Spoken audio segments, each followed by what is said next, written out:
¿Qué tal amigos de Relatos de Horror? Espero que estén muy bien el día de hoy.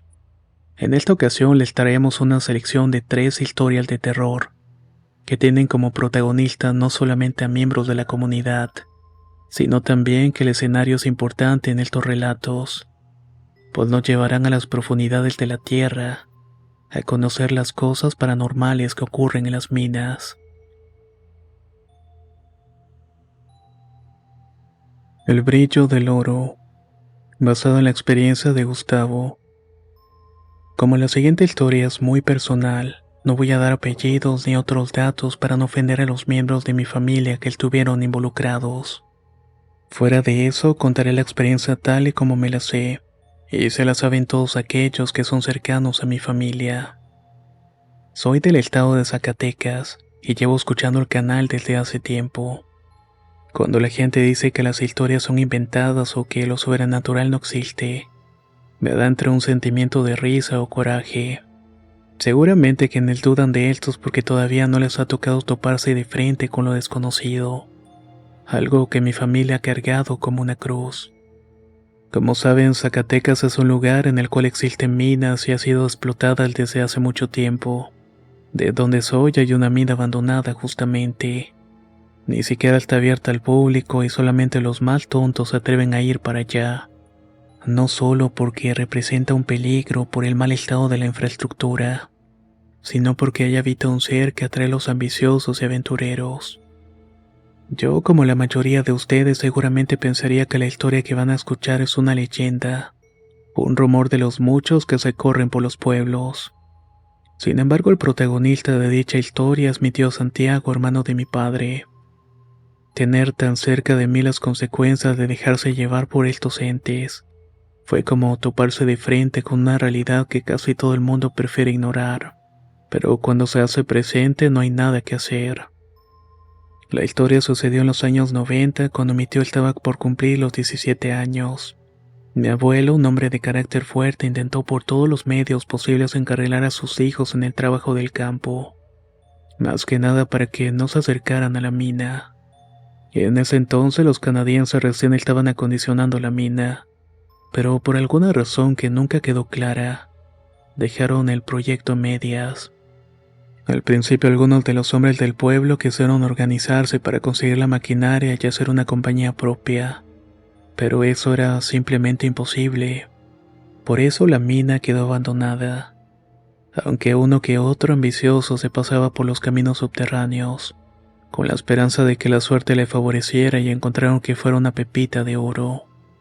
Lo raro comenzó cuando la gente se empezó a dar cuenta de que los que iban a la mina fallecían muy pronto. No duraba más que un año entre la visita y su lenta y dolorosa muerte. Comenzaban a toser, a vomitar. Su estómago ya no retenía la comida y sin comida no se puede vivir mucho.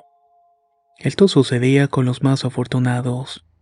Algunos otros sufrían accidentes que le cobraban la vida, y otros más desaparecían simplemente. Era como si la mina se los hubiera tragado. Por estas razones la gente se alejó de la boca de la mina. Todos tenían miedo de pasar por ahí y mi abuelo creció con esta advertencia, y fue un conocimiento que le heredó a sus hijos. Por esta razón, desde niños buscaban la manera de que se interesara en la siembra, en la crianza de animales y en la compra y venta de semillas. A pesar de trabajar todo el día, no ganaba lo suficiente para tener una vida desahogada. Siempre estaba al día y si tenía necesidad de un gasto extra por enfermedad, tenía que pedir prestado en esas ocasiones. Mi papá y los demás hermanos no pensaban mucho de lo que carecían, pero mi tío Santiago sí. Él fue el primero de la camada de los 9 hermanos. Cuando se enojaba se ponía a reclamarle a mi abuelo que no buscara la manera de salir adelante en la minería. Obviamente no en la mina abandonada, pero sí en otras que funcionaban en los alrededores. En una ocasión que mi tío se puso al brinco, mi abuelo le respondió que ir a la mina era como entrar a la puerta del infierno, y que era mejor vivir como bestia que tener dinero y el alma condenada. Mi tío Santiago no creía en esas cosas. Para él el cielo y el infierno eran inventos de la gente religiosa, cuentos que se dice a los niños para que no hagan travesuras. La última vez que supieron de él, mi tío avisó que iba a dar una vuelta con su amigo Rodrigo. que regresaría antes de las 9 de la noche, pero nunca volvió. Las primeras horas después de su desaparición fueron muy angustiantes para mi abuelita. Ella, con las manos en el pecho, le pidió a mi abuelo que fuera a buscarlo, pero le respondió que seguramente ya estaba conociendo mujeres, y que lo mejor era darle su tiempo. 2 días después ya era un asunto de urgencia. Mi papá fue a acompañar a mi abuelo a buscar al amigo de mi tío. Quien los atendió fue la mamá de Rodrigo. La señora estaba muy angustiada porque su hijo había llegado de noche sudando y hablando incoherencias. La mamá pensó que estaba borracho y no le hizo caso, pero al día siguiente se dio cuenta de que Rodrigo estaba como una especie de delirio y sufría convulsiones constantemente. Llevaban 2 días atendiéndolo, barriéndolo con huevo y hierbas.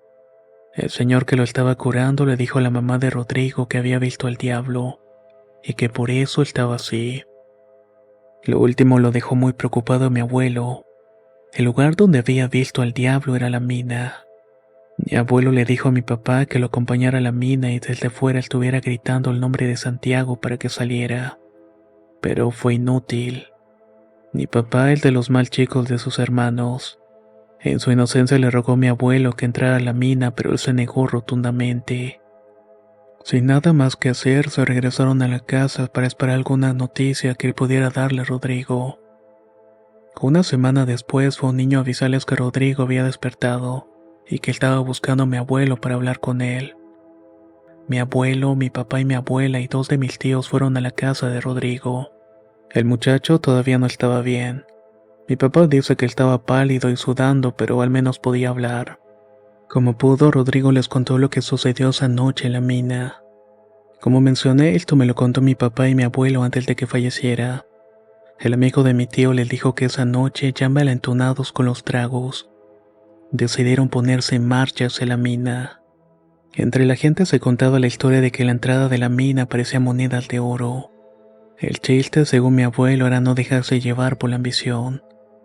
Fueron hasta la entrada de la cueva y con un par de lámparas entraron. Rodrigo dijo que en un momento mientras entraba a la mina, dejó de ver a mi tío y solamente lo podía escuchar. Mi tío gritaba que encontró las monedas y que lo siguiera para que le ayudara a recogerlas. El amigo estuvo corriendo buscando dónde estaba mi tío, pero no encontraba el camino. Siguió hacia adelante hasta que topó con la pared. No había dónde ir y mi tío no estaba. Lo raro es que seguía escuchando gritando lo que las monedas estaban enfrente de él. En ese momento Rodrigo supo que eso no era normal. El miedo lo llevó a correr de vuelta. Le faltaban unos cuantos metros para la salida cuando dice que vio una figura enorme frente a él.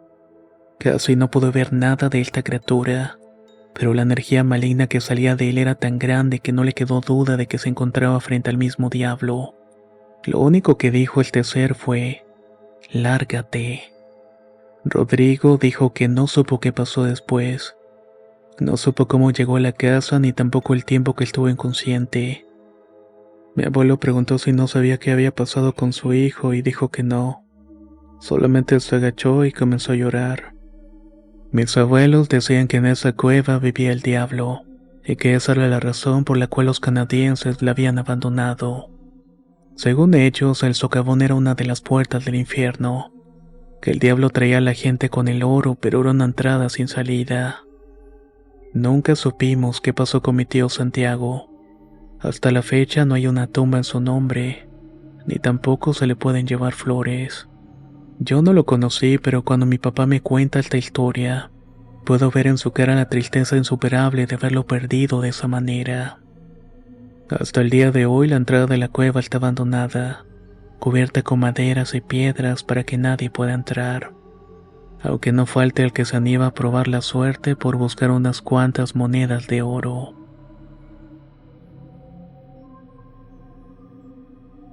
Los secretos de la mina, basado en una experiencia anónima. Antes que nada me gustaría disculparme por dejar esta historia en el anonimato. Soy ingeniero civil y creo que cualquiera que tenga esta profesión sabe que es un oficio donde ocurren cosas que no tienen explicación lógica. Mandarles mi historia de alguna manera lo tomo como si fuera una especie de traidor o de un soplón, o como quieran decirle. Si les escribí fue más que nada por mi actual pareja. No puedo decir que no crea en lo paranormal. Sé que en este mundo ocurren cosas que van más allá de nuestro entendimiento y que menospreciarlas no les va a quitar nada. Lo que sí es que tampoco intentaba meterme más allá. Sin embargo, las cosas cambiaron cuando conocí a la chica que es mi actual pareja. Ella, al contrario de mí, es una gran fanática de lo paranormal. De hecho, si conocí el canal fue gracias a que ella me lo recomendó. Cuando le conté lo que me había pasado, no dudó en recomendarle que compartiera la historia. Y bueno, por amor uno hace cualquier cosa. Lo que quiero contar me pasó hace más o menos 10 años cuando me contrataron para abrir una carretera que iba del Estado de México, Michoacán, rodeando la llamada Sierra de Chincúa. Yo soy originario de Oaxaca, pero mis padres se mudaron al estado prácticamente desde que nací. Si alguno de los suscriptores es oaxaqueño, sabe que en los pueblos se tiene mucho respeto y creencia a las presencias invisibles, las cuales de alguna manera van tejiendo los destinos y la suerte. En esa ocasión estaba algo cansado porque me exigía que terminara en muy poco tiempo, y la carretera se iba a abrir de la nada entre los cerros. Cuando digo de la nada me refiero a que no era una carretera ya transitada, pero sí sin pavimentar. Como me ha pasado en otros lugares, esta se trazó desde cero, pero iba a cortar la distancia entre los dos estados. Mientras supervisaba la obra ocurrió algo que me llamó la atención. Los muchachos que trabajaban conmigo me avisaron que habían encontrado algo. Fui con ellos para revisar y nos dimos cuenta que se trataba de la entrada de una mina. Como han de saber, muchos pueblos de México se dedicaron a esta actividad durante la época del Porfiriato y un poco antes, cuando se les dio permiso a las empresas extranjeras a venir a explotar estos minerales. Quien estaba trabajando hombro a hombro conmigo en esa ocasión era un hombre llamado Pedro. Tenía mucho colmillo en la construcción de carreteras. Yo no tenía mucho de haber terminado la carretera y me sentía bastante inexperto. Pensé que lo mejor era dar aviso a la Secretaría de Economía, que a su vez tiene que pasar la información al Servicio Geológico Mexicano. Este es el encargado de hacer la exploración de la zona, etc. Los demás estaban muy pensativos y de hecho fue Pedro el que me convenció de que deberíamos entrar solamente para darnos una idea de la profundidad. Por supuesto que me pareció una pésima idea. Este tipo de estructuras se dañan con el paso del tiempo, y si entrábamos se corría el riesgo de que nos cayera el techo encima. Solo una parte me siguió insistiendo. Pedro, a veces se encuentran tesoros en estos lugares olvidados, y es mejor a que nos lo quedemos nosotros a que lo sigan robando los del gobierno. Como la mayoría de los muchachos estaban de acuerdo y aún no agarraba carácter de mando, acepté revisar algunos cuantos metros. Lo primero que notamos fue que la mina estaba acondicionada muy bien.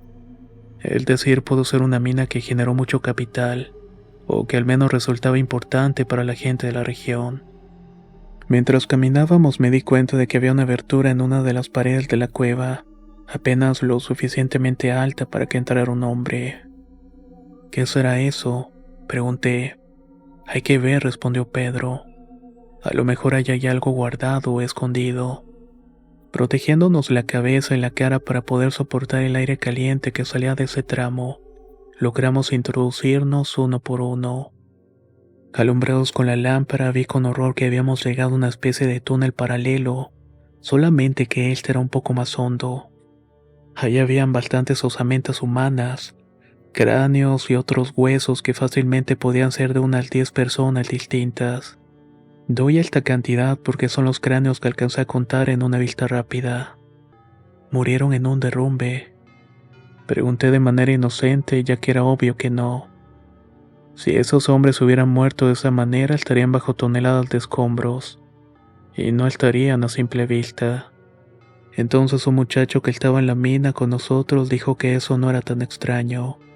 Comenzó a contarnos que las condiciones en las cuales trabajaban los mineros eran tan deplorables, que muchos morían muy jóvenes a causa del agua contaminada de las minas. Esta causaba cáncer en el estómago por el polvo de los minerales, los cuales terminaban por deshacerle los pulmones causándoles una muerte dolorosa. Pero esos que estaban ahí no habían muerto ni por una ni por otra razón. Resulta que entre los capataces se tenía la creencia de que cuando una mina se derrumbaba impidiéndoles el paso por lo menos 3 veces, eso quería decir que el demonio que habita los subsuelos de las minas no los iba a dejar avanzar si no se les ofrecía sacrificios. La edad promedio de los hombres contratados para el trabajo de minería era entre los 15 y 18 años. Los necesitaban jóvenes, justamente para que pudieran trabajar al menos 10 años. Esto antes de que comenzaran a notarse los síntomas de las enfermedades de los mineros. Por lo general se sacrificaban a los muchachos más jóvenes porque tenían más inocencia en sus cuerpos y en su espíritu. Así que en base de engaño los llevaban a ese túnel paralelo donde los sacrificaban dándoles golpes en la cabeza o encajándoles el pico de las herramientas de trabajo. Como la mina estaba en proceso de construcción, para los capataces era fácil decirle a la familia que su hijo hermano había muerto en un accidente. Como el pago por los servicios era tan bajo, por lo general estos trabajadores quedaban endeudados, y otro miembro de la familia tenía la obligación de entrar por él y seguir con el contrato. Para los dueños de las minas, esto era un ganar-ganar. Seguramente estos tuvieron una muerte muy sorpresiva, y ni siquiera se dieron cuenta de que había muerto. Todavía siguen trabajando aquí como si no hubiera pasado nada, como si el tiempo no pasara, terminó diciendo este muchacho. Yo quedé muy horrorizado por la historia, sobre todo porque tenía los huesos de esos jóvenes enfrente de mí. Creo que los otros sintieron la misma incomodidad porque ya no tuvieron ganas de seguir explorando la mina, y uno a uno fuimos saliendo a la superficie. Pedro fue el último que salió y le vi la cara pálida. ¿Qué tienes?, le pregunté. Es que el muchacho, el de la historia, ¿lo viste? Sí, le contesté. ¿Qué tiene? Era uno de ellos, contestó. Era uno de los muchachos de las minas. Yo fui el último en salir y cuando ya estaba fuera del túnel de los sacrificios lo vi parado a un lado mirando cómo íbamos saliendo para acá. Entonces le dije que se apurara para irme tras él y cuidarle la espalda. Pero el muchacho me respondió, yo me quedo aquí, todavía no termina mi turno. Pedro dijo que lo miró esperando, que el comentario fue una broma por la misma historia que acabábamos de escuchar. Pero no, Pedro se molestó y caminó hacia la entrada para salir, pero antes quiso voltear para ver que el muchacho lo estuviera siguiendo. Lo que vio lo dejó así como lo encontré, pálido y sudando frío.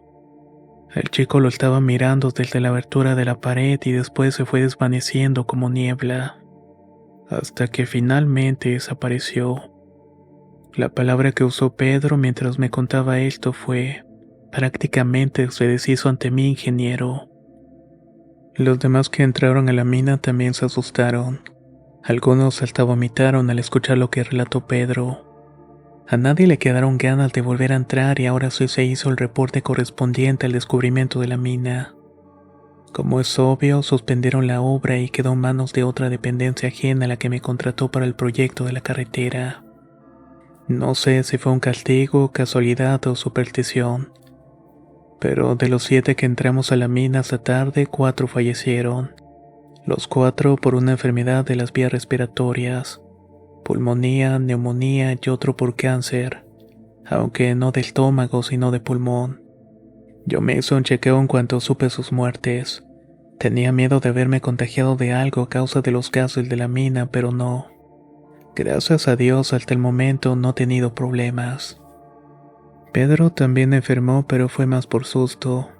Cuando fui a visitarlo para saber cómo andaba su recuperación, me dijo que ese muertito también había pedido ofrenda por haber entrado a la mina, y que con las almas de los dueños no se puede jugar, porque las reglas que siguen los muertos son muy diferentes a las que obedecen los vivos. Me gustaría decir que esto es algo único, pero no es así. Tanto en esta época como ahora se tiene la creencia de ofrecer almas al Señor del inframundo. Esto para favorecer las construcciones que tienen dificultad. Muchos ingenieros siguen esta costumbre que más bien yo le llamaría mandato, para que sus obras se concluyan en tiempo y forma, aun cuando eso demanda acabar con la vida de uno o más trabajadores. Le conté esta historia a mi novia y quedó muy pensativa. Fue que me sugirió mandarla al canal y aquí la tienen. No solo los inmuebles antiguos como las casas abandonadas o los panteones viejos albergan las almas en pena de los que fallecieron con dolor e injusticia. También los espacios del subsuelo encierran historias que pueden helar la sangre. Créanme a mí que lo viví en carne propia. La mina de la serpiente, basado en la experiencia de Raúl Telles. Escrito y adaptado por Tenebris para relatos de horror. Mi abuelo trabajó en la mina El Rosario. Cuando la mina estaba siendo explotada, los dueños y capataces estuvieron contratando muchos trabajadores jóvenes y fuertes. Estos para que pudieran con el trabajo tan pesado que demanda un lugar así. Una vez que entraba algún miembro de la familia, las siguientes generaciones tenían un espacio seguro en sus filas de trabajo. Era muy común que los mineros sufrieran accidentes horribles, y en caso de que no fallecieran en ese momento, lo más seguro es que les tuvieran que amputar alguna extremidad del cuerpo. Mi abuelo siempre fue muy cuidadoso y tenía una gran devoción a la Virgen de San Juan. Siempre se encomendaba a ella cuando iba a entrar y también cuando salía.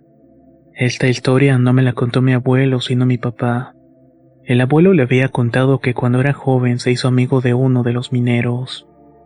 Los dos tenían 17 años cuando entraron a trabajar al Rosario. El amigo del abuelo se llamaba Armando y era un muchacho alegre que intentaba hacer ameno el tiempo en el trabajo. Entre más avanzaban en las minas, sobre todo en las que tenían contenido en oro, el aire se hacía más caliente. Las jornadas eran largas, pero se tornaban cada media hora por grupos, ya que de lo contrario se corría el riesgo de que se cocieran como en un horno de carbón. Una tarde, mientras los mineros cambiaban de turno, mi abuelo no vio a Armando y se preocupó mucho por él.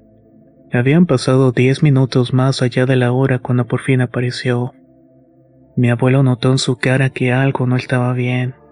Estaba pálido y no tenía la misma actitud de siempre de pensar en alguna broma. Mi abuelo se acercó a él para preguntarle qué era lo que estaba pasando, pero Armando no respondía a sus preguntas. Los demás, que también se habían preocupado cuando no lo vieron, prefirieron darle su espacio y ya no insistieron más. Mi abuelo hizo lo mismo, aunque no estaba tan convencido de que eso era lo mejor. En cuanto tuvo otra oportunidad, le preguntó más en confianza por qué se había tardado. Aunque tardó en responderle, Armando le dijo que se había quedado paralizado cuando le encajara el pico en una de las paredes de la cueva. Vio que de pronto se desprendía una escama. Acercó la lámpara para verla bien, y se dio cuenta de que no era una alucinación suya.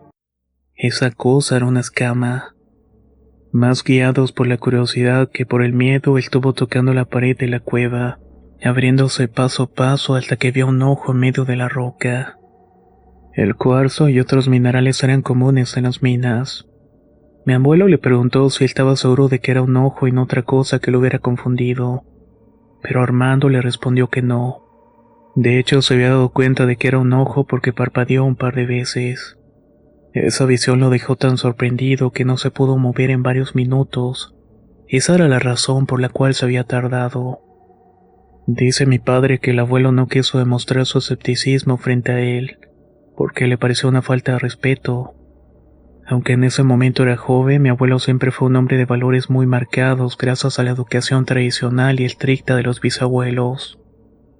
Las cosas se hubieran quedado así de no ser porque una semana más tarde, otro de los mineros salió corriendo de la nada gritando al fondo de uno de los túneles. Decía que había visto una serpiente enorme de unos 2 metros de altura. Los mineros la estuvieron revisando pero no encontraron nada. La teoría más creíble entre ellos es que estaba brotando otra enfermedad propia de las minas, una especie de delirio o alucinación que los llevaba a ver figuras en la mina. Sin embargo, cuando fue el turno de mi abuelo, él se dio cuenta a la perfección de que no se trataba de una simple fantasía. Mientras empujaba una de las vagonetas con los minerales, escuchó un ruido que parecía venir de adentro de uno de los costados de la cueva. Detuvo la vagoneta en ese momento y se acercó para escuchar bien. Él dice que escuchó perfectamente cómo algo se iba arrastrando en el interior, como si la tierra misma se estuviera sacudiendo en esa parte nada más. Por alguna razón sintió curiosidad de voltear hacia atrás, y vio dos ojos muy grandes de color amarillo. Eran redondos y lo estaba mirando fijamente. Sintió tanto miedo que salió corriendo como tocado por un rayo hasta que estuvo en la superficie. Cuando contó lo que había pasado, unos cuantos le creyeron. Otros seguían con la teoría de que eran simplemente alucinaciones provocadas por los polvos de los minerales. Armando fue uno de los pocos que le creyó, y entre los dos se prometieron cuidarse las espaldas. Mi abuelo, por su parte, quiso investigar más. Preguntaba a la gente si sabían algo de esta serpiente. Solo un señor le dijo algo que se le quedaría en la memoria al pasar de los años. Esta persona le dijo que como el agua tiene a sus guardianes, la tierra también tiene los suyos. También dijo que ellas estaban encargadas de mantener a la naturaleza sana, y que si se enojaban podían acabar con la vida de varios hombres. Más tarde mi abuelo pensaría que esta historia tiene mucho sentido. La minería es una de las actividades más contaminantes del planeta, no solo por lo costoso que es extraer el oro, sino porque para que las minas se abran se deben deforestar incontables áreas de bosque y selvas. Tal vez el señor tenía razón, y esa serpiente era una guardiana o a lo mejor era una forma que tomó el espíritu de la tierra. El caso es que durante el turno de la tarde hubo un derrumbe que dejó a varios hombres adentro atrapados para siempre. La mina se derrumbó casi en su totalidad, quedando más de 50 hombres atrapados.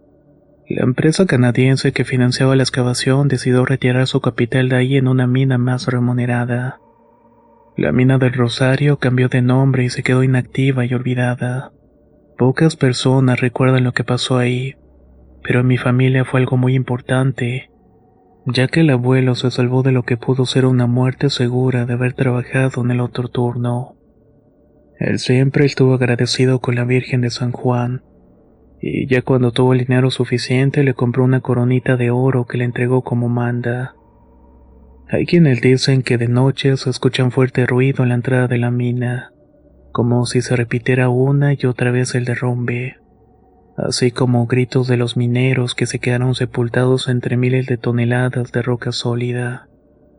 Para mí esta mina es conocida como la mina de la serpiente, de la guardiana que observa el trabajo de los mineros, hasta que una tarde decidió ponerles un final.